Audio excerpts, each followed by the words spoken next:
Eu quero pedir para você abrir em João capítulo 8, quarto evangelho,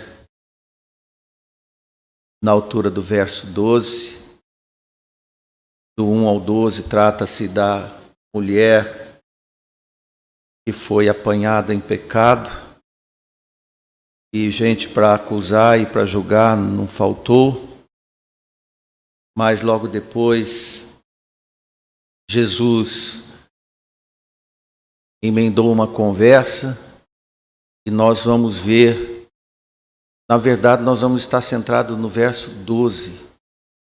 E depois teve uma sessão de questionamentos de Jesus até o verso 29. Depois no verso 30 Jesus deu o saldo da conversa, bom de ver, muito bom. Vamos ler a palavra de Deus para depois a gente comentar?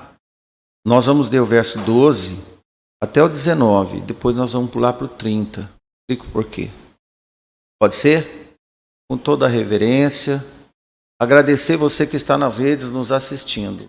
Muito bom de ver os irmãos que não estão presentes na sua casa ouvindo. Irmão, faz tudo o que você pode para se aproximar da palavra de Deus nos seus ouvidos, nos seus olhos. Amém? Leitura. Falou-lhes, pois, Jesus outra vez, dizendo: Eu sou a luz do mundo, e quem me segue não andará em trevas, mas terá a luz da vida.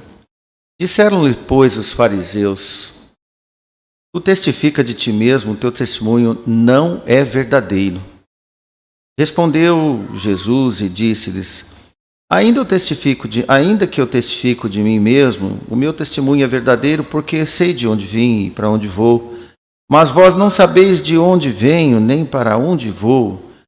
Vós julgais segundo a carne, e eu a ninguém julgo. E se na verdade julgo, o meu juízo é verdadeiro, porque não sou eu só, mas eu e o Pai que me enviou. E na vossa lei também está escrito que o testemunho de 2 homens é verdadeiro.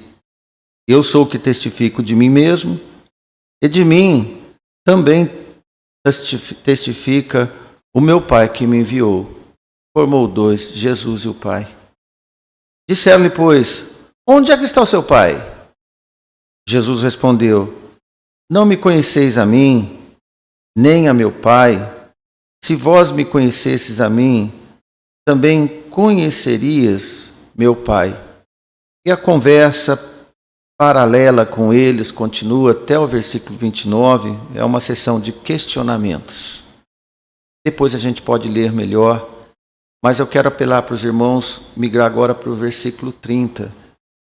E dizendo ele estas coisas, muitos creram nele. Oração.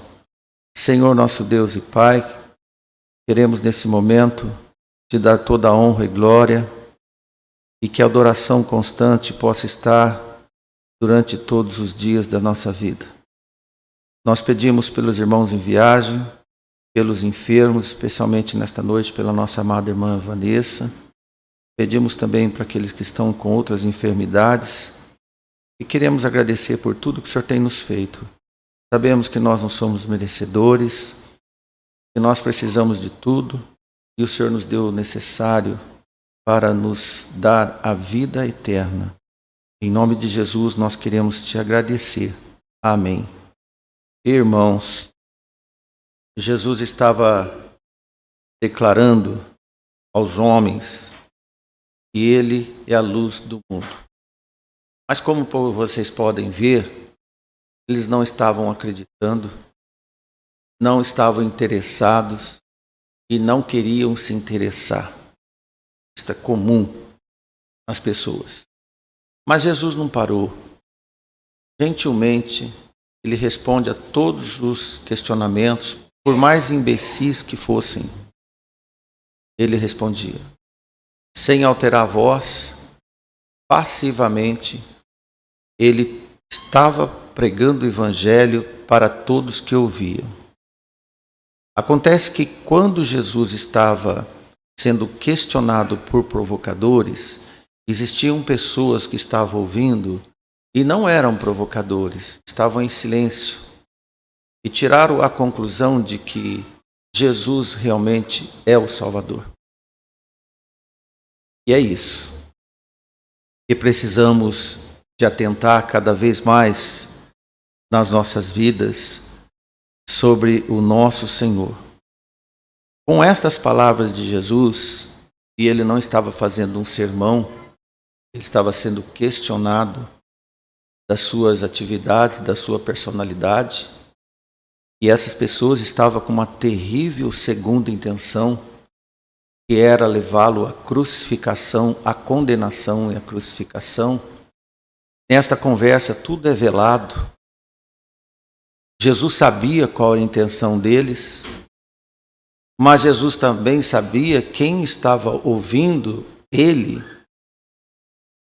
Entre esses, haviam pessoas que nem entendiam qual era o propósito dos seus acusadores. Quando alguém acusava Jesus, a sua palavra salvava outros. Podemos dizer uma pregação indireta, sem dirigir a pessoa, mas alguém que ouvia. Para mim isso é maravilhoso. É o poder de Deus. Por isso, resultado, saldo, é que muitos creram nele. Amém.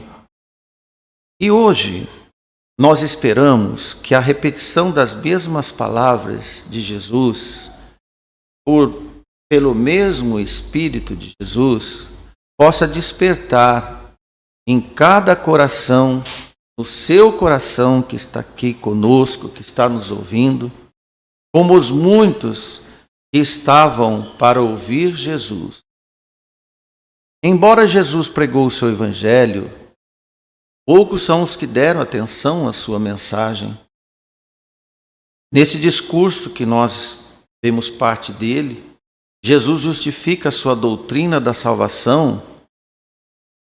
E o que doeu naqueles homens é porque ele estava explicando a si mesmo. Quem é seu pai? Quem testifica de você? Quem são as testemunhas para você falar? Eu e o meu pai. E Jesus, no versículo 12, como nós lemos, diz: eu sou a luz do mundo. Era muito difícil para os judeus ver um homem como eles dizer: eu sou a luz do mundo. Quem me segue não andará em trevas, mas terá a luz da vida. O que somos na escuridão? Nós somos cegados com bons olhos. Nada enxergamos sem a luz. De nada adianta ter os olhos e não ter a luz para nos dar oportunidade de ver. Jesus fez este milagre em nós. Assim a penumbra da alma, a escuridão do espírito, a escuridão do sentido é que nos leva ao tropeço, a cometer erros, cometer enganos, a praticar pecados e a cometer o mal.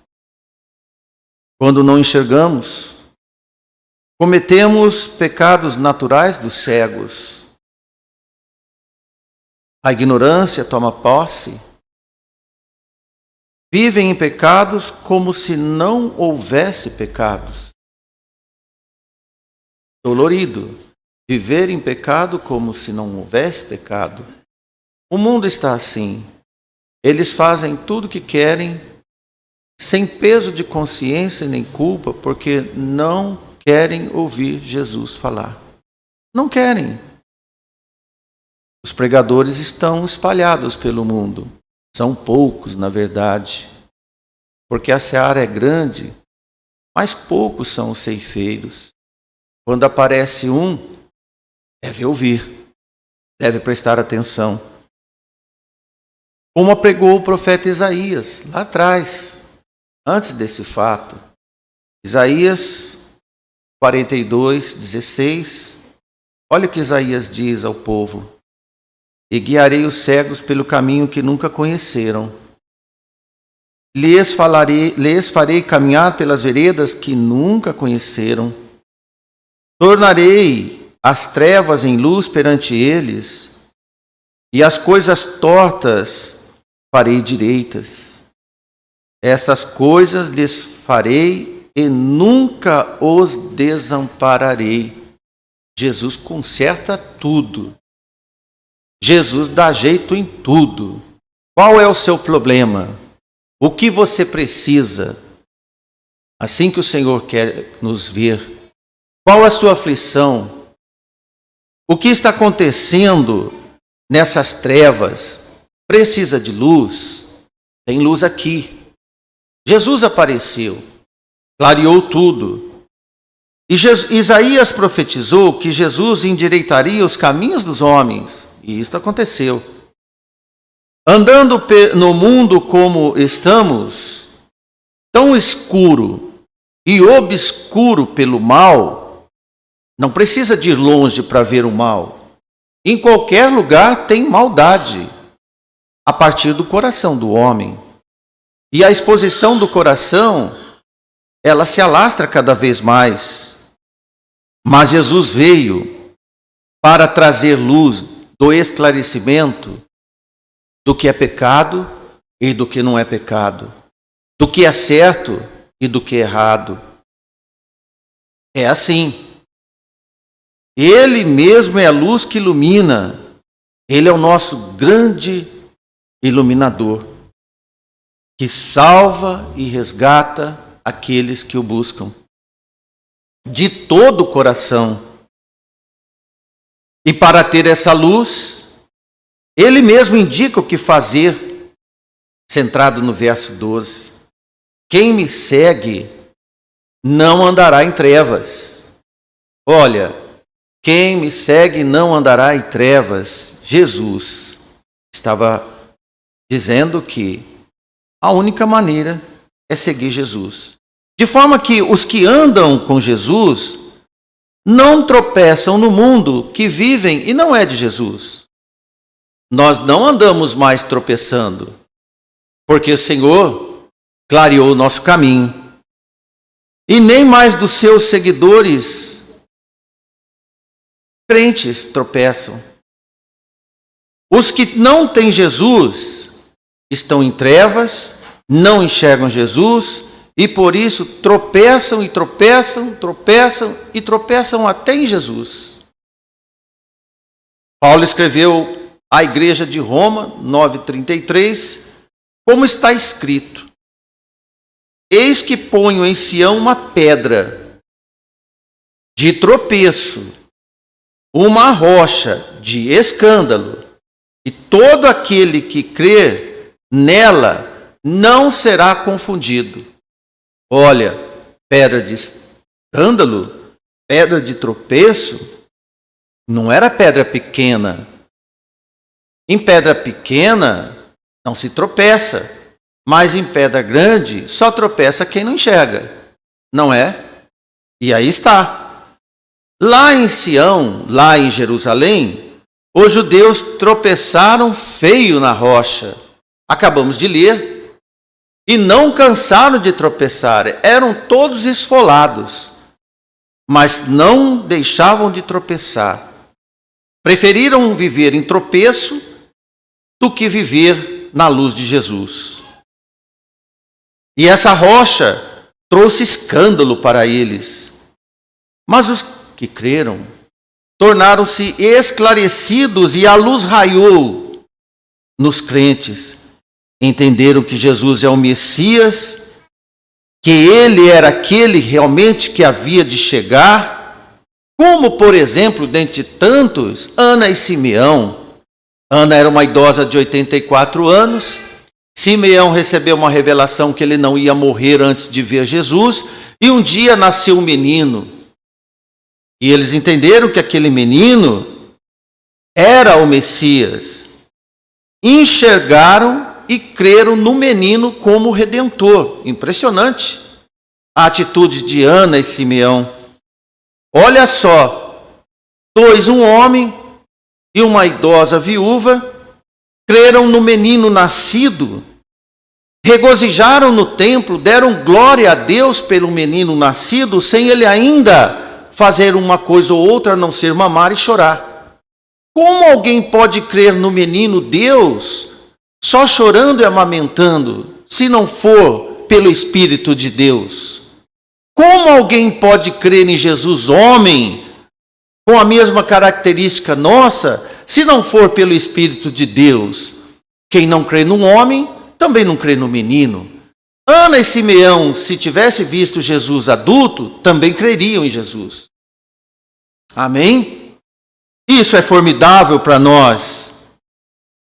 Enquanto os adultos de Sião não creram no homem Jesus, também não creriam no menino Jesus. As crianças adoraram Jesus, sabemos. Os religiosos nem creram em Jesus, duvidaram e questionaram Jesus. Quantos versículos de questionamento, e não são só esses? Foram cegos, propositalmente, desobedientes à mensagem da cruz. Pagaram-se o preço. Se quisermos sair das trevas e não ficar como os judeus, se quisermos sair dos pecados e daquelas coisas todas estranhas, confusas e maldosas ao mesmo tempo, que tomam conta de todo homem sem a luz de Jesus, ora, precisamos seguir Jesus, porque Ele é o melhor exemplo para nós. Seguir é ir atrás de Jesus, é ouvir a voz de Jesus, é se dar conhecido por Ele e reconhecê-lo e Ele saber do nosso nome. Em João 10 diz: eu conheço as minhas ovelhas, elas entram e saem do meu aprisco, eu conheço-as pelo meu nome e elas voltam ao aprisco. Tomar a cruz é seguir no caminho exemplar.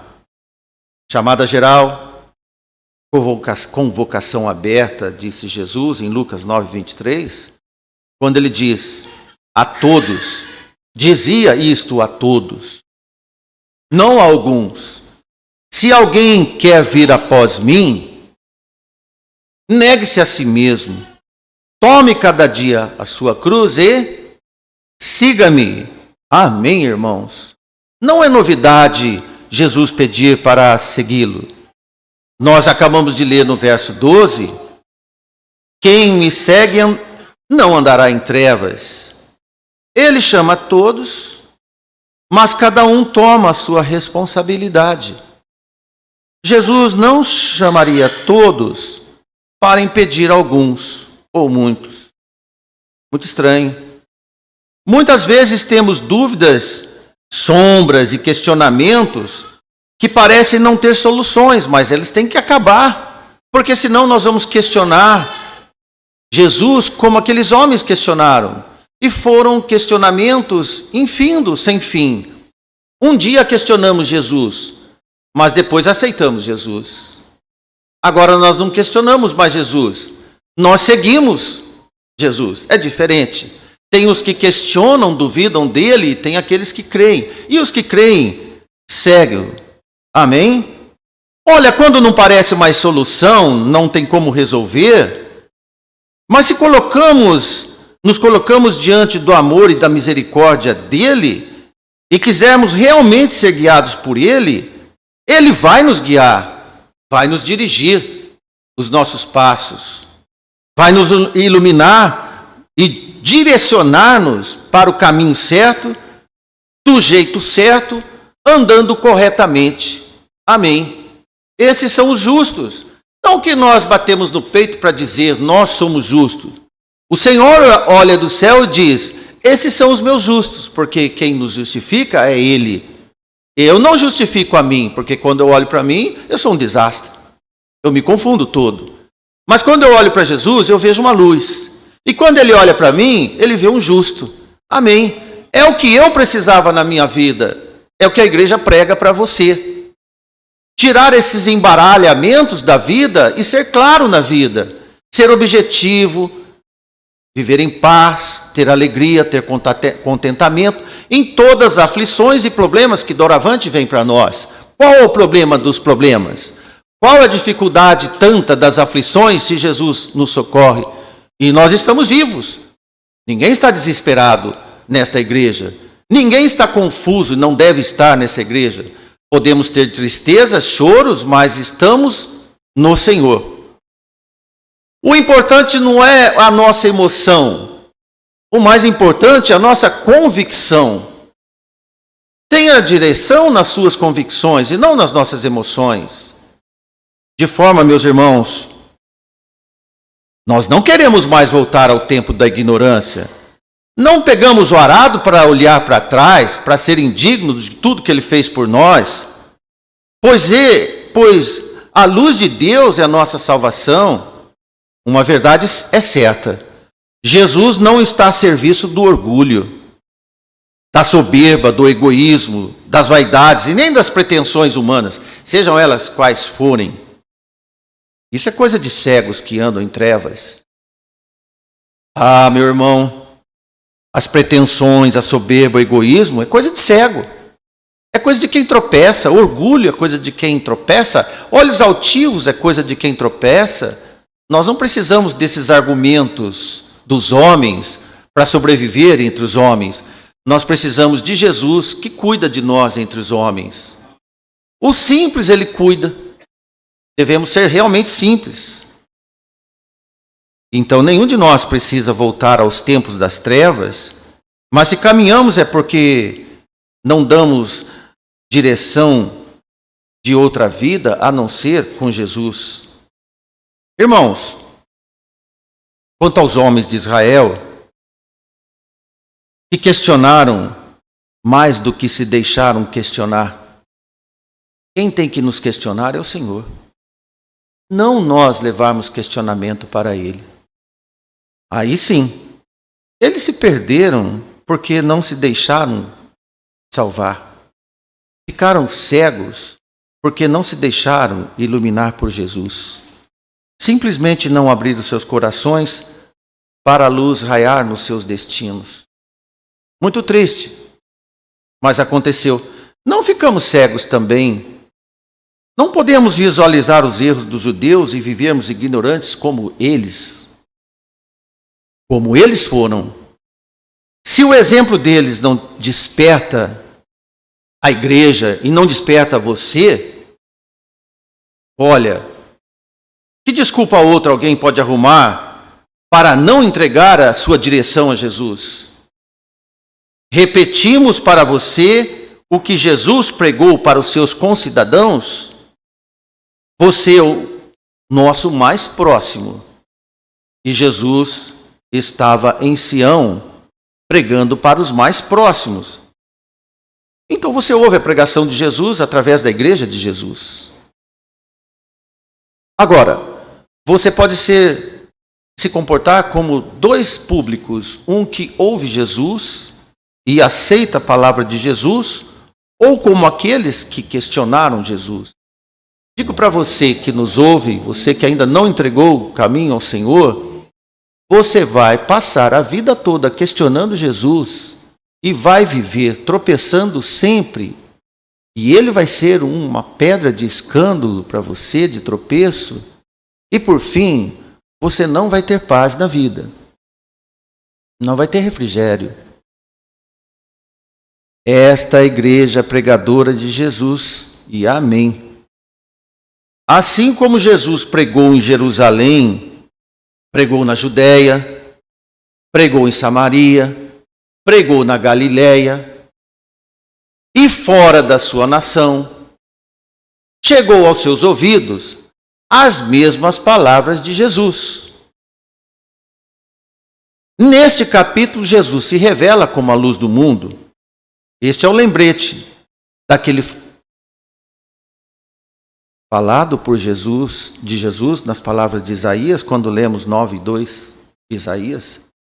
O povo que andava em trevas viu uma grande luz, e sobre os que habitavam na região da sombra da morte, resplandeceu a luz.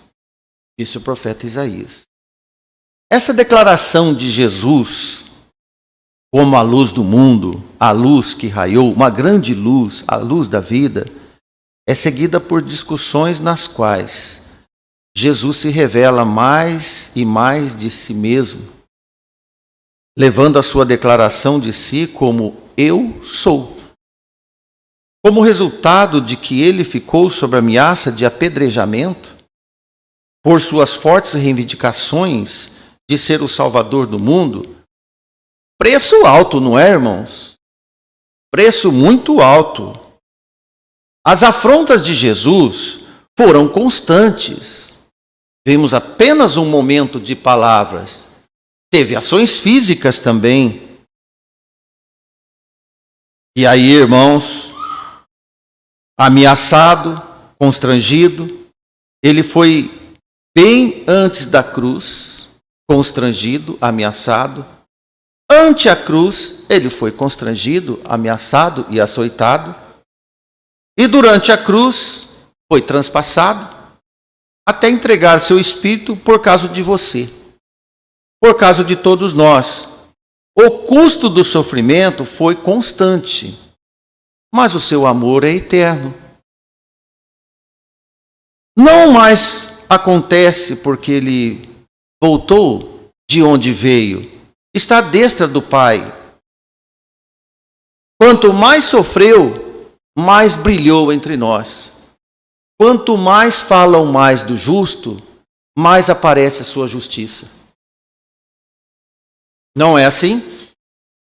Quanto mais querem destruir a verdade, mais a verdade prevalece. Ninguém pode nada contra a verdade. Amém? Amém. Neste ponto, podemos considerar o fato de que Jesus continuamente se compara às coisas que são basicamente essenciais à nossa sobrevivência. Vamos ver 3 pontos considerando a luz do mundo. Primeiro, Jesus se revela como pão da vida, como alimento básico da provisão do homem. Não é? João 6,35 escreveu as palavras de Jesus e Jesus disse: eu sou o pão da vida. Aquele que vem a mim não terá fome e quem crer em mim nunca terá sede. Então Jesus é o pão da vida. Ele também se revelou como fonte divina de água viva. A água é o recurso necessário para todas as formas de vida existente. A água está em torno de tudo que vive. Tudo que é desidratado é morto. No dia da finalização da festa dos Pentecostes, isso também está escrito em João, Jesus em alta voz disse, lá em João capítulo 7, agora um capítulo anterior, pregamos sobre esse assunto da festa de Pentecostes certo dia, João 37, 38, e lá no final da festa, uma multidão, os sacerdotes jogando jarros de água sobre o ponto do sacrifício, e no último dia, o dia da grande festa, Jesus pôs-se em pé e clamou dizendo, se alguém tem sede, venha a mim e beba. Os jarros de água estavam na mão dos sacerdotes. Jesus não tinha um copo d'água para dar para alguém, mas tinha ele para se oferecer como água viva. E ele diz, quem crê em mim, como diz a Escritura, rios de água viva correrão pelo seu ventre. Olha, coisa semelhante, ele diz em João 4, para a mulher samaritana. Aquela mulher ficou espantada por Jesus ter contado que tinha uma água que não precisava mais tirar do poço. Qual foi a resposta dessa mulher? Dá-me logo dessa água, vejo que você é um profeta. Nesse instante, irmãos, durante a festa agora, em João 7, instalou uma confusão de entendimento, como aconteceu em João 8, sempre questionando Jesus. Eu digo para você nessa pregação, veja o povo sempre questionando Jesus. Tem alguém aqui que questiona a igreja?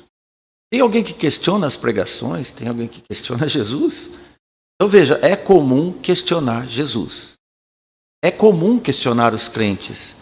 E nesse instante da festa do Pentecostes, depois de Jesus se auto-revelar, e eles estavam fazendo o sacrifício da das primícias da colheita, na festa de Pentecostes, chega Jesus e ele tinha a fonte de água eterna.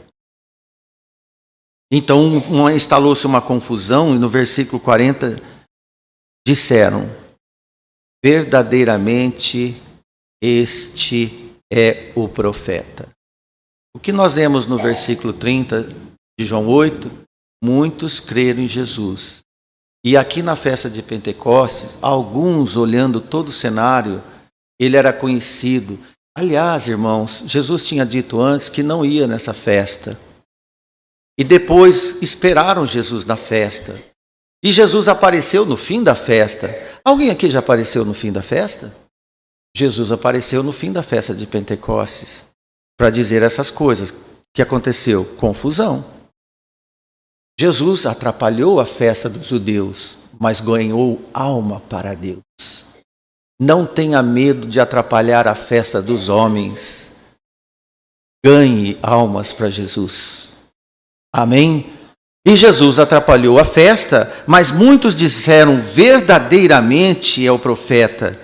Versículo 41, nesse debate acalorado, outros diziam, este é o Cristo, mas diziam e alguma coisa os outros, pode vir alguém da Galileia? Ele não é da descendência de Davi, está escrito também. E no 43 diz, assim entre o povo havia dissensão por causa dele. Lembra que Jesus disse que ele não veio trazer paz, mas veio trazer espada e até confusão entre as pessoas?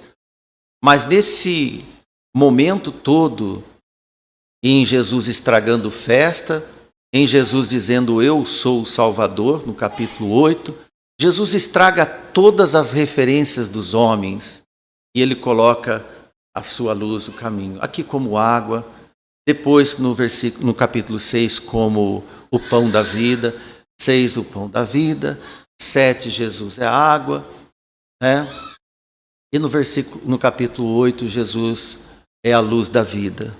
Ah, irmãos, a luz para brilhar nos nossos corações não foi como ligar uma tomada desses interruptores de luz que a gente tem. Não foi assim que chegou para nós. Irmãos, Jesus foi ousado. Custoso foi para a sua luz chegar até nós. Mas chegou. E ia chegar. Isaías, Jeremias, todos os profetas disseram, calma, ele vem. Hoje todos os pregadores estão dizendo, calma, ele volta. No dia que ele veio, Ana e Simeão disseram, ele veio. Então, o povo do Antigo Testamento não tiveram calma para esperar Jesus vir. Quando ele veio, não acreditaram. Agora que ele diz que vai voltar, muitos não esperam. Sempre assim. Se não questionam Jesus, desacreditam em Jesus. De duas, uma. Não aceitam Jesus. Olha só, irmãos. Quando não sabemos o quanto custou o recebido de graça, devemos dar honra por quem pagou tudo por nós. O preço foi imenso. Eu não teria condição de pagar. Nem todos nós juntos teríamos condição. O mundo todo não teria condição. Mas ele nos condicionou à salvação, não tendo condição de ser salvos. Amém por isso. Olha só, irmãos, para concluirmos essa breve pregação, Jesus disse, eu sou o pão da vida. Pão é o alimento. Se nós não tivermos pão, se nós não tivermos arroz e feijão, nós morremos de fome. E Jesus veio e disse, eu sou a água da vida. Sem água morremos de sede. E a luz? Sem luz nós tropeçamos. Sem luz nós tropeçamos. Jesus quis dizer em todas essas analogias, eu sou completo para você. Eu sou tudo o que você precisa. Eu sou o pão da vida, eu sou a água da vida, eu sou a luz que ilumina. Ele nos abastece, nos dá a água e nos dá luz para andar. O que mais nós precisamos? Você tem tudo o que precisa. O que você anda fazendo? Questiona Jesus? Desanima nele? Tem muitos crentes da igreja que desanimam de Jesus, mas não é por causa de Jesus. É porque as trevas vai cegando devagar. A penumbra vem devagar. Satanás sabe trabalhar espetacularmente. Cuidado com isso. Deixa a luz entrar. Porque se você não deixar a luz entrar, o que chega são as trevas. Muitos estão entenebrecidos, sem Jesus. Um dia viram Jesus, mas agora ele está ofuscado por alguma coisa. Deixa Jesus clarear a sua vida. Amém? Que Deus nos abençoe. Ajude a cada um de nós. Amém.